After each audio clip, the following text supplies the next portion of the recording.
Familia na wakazi wa kaunti ya Trans Nzoia wanataka majibu kufuatia kifo cha Samson Ouma, kijana aliyekuwa akizuiliwa katika gereza la Kitale na kuripotiwa kufariki kutokana na kuganda kwa damu. Kwa mujibu wa Daktari Walter Nalianya, ripoti ya uchunguzi wa maiti inaonyesha kuwa Ouma alipata majeraha kwenye bega, paji la uso, mikono na miguu, hali iliyochangia kifo chake.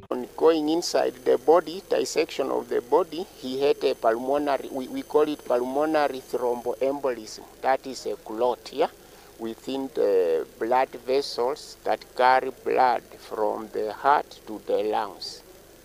So based on that, the cause of death was, I say it was that blood clot. We call it pulmonary thromboembolism. Tukio hilo limezua maswali mengi miongoni mwa wanaharakati na jamii, wakieleza ghadhabu zao kuhusu mazingira ya kifo hicho na kushinikiza kupatikana kwa haki. Anadhulumiwa kwa kupigwa, hajajipiga. Amedhulumiwa kwa kupigwa na maskari ambao wanafaa walinde haki zake, na baada ya kupigwa prison inakataa kumtibu kwa wakati inaofaa. Wanawacha zile infections, inaleta blood clot na inamuua. Na mpaka sasa hatujapata the prison in charge kuzungumzia haya. Hatujapata the medical report ya the nurse in charge of the prison. Familia wanauliza haki yao iko vipi? Familia ya marehemu ikiongozwa na mamake mzazi Bi Margaret imesikitishwa pakubwa na kile wanachokitaja kuwa haki ya mwanawe kupuuzwa, wakidai alikamatwa akiwa buheri wa afya. Na alikuwa amefura kichwa upande mmoja, ilikuwa amefura. Nikamuuliza, Sam, imekuwa aje? Sasa ulikuja kama, akaniambia mama, nimepigwa. Nikamuuliza, umepigwa wapi? Lakini akachanganyika akaniambia, mama, si nimekuambia nimepigwa. Na nikauliza maskari wenye walikuwa hapo ndani. Nikawauliza, jameni, mtoto yangu amekuja tu hapa kama ni msima. Mumefanyaje mtoto yangu?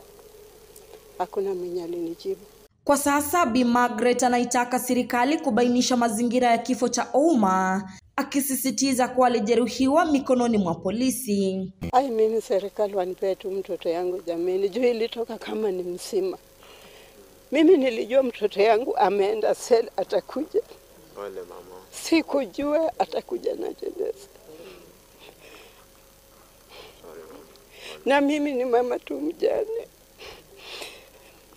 Nitaka baba ya huyu mtoto akufe ni 25 years.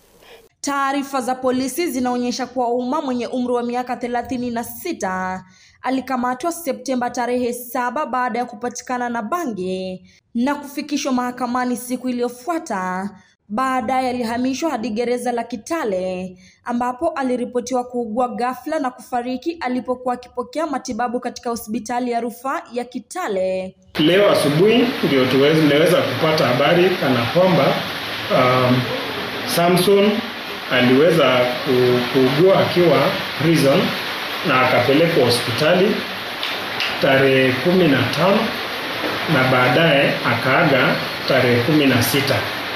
Kwa hivyo ningependa kuwajulisha wananchi wajitahadharishe na kupitisha ama kutoa habari ambazo hazijathibitishwa kwa mitandao ya kijamii ama kwa njia zozote. Kwa sasa familia ya Samson Ouma na wanaharakati wa haki za kibinadamu wanasema hawataridhika hadi serikali itakapoweka wazi ukweli kuhusu kifo chake, wakisisitiza haja ya uchunguzi huru ili kuhakikisha haki inapatikana, huku kisa hiki kikiibua kumbukumbu za vifo vingine vya utata kama cha mwanaharakati Albert Ojwang aliyefariki mikononi mwa polisi mapema mwaka huu, na kuongeza shinikizo kwa vyombo vya usalama kubadilisha mbinu zao za kushughulikia watuhumiwa wakiwa kizuizini. Nikiripotia mtazamo wa Dira Runinga ya Tandao, jina langu ni Florence Simiyu.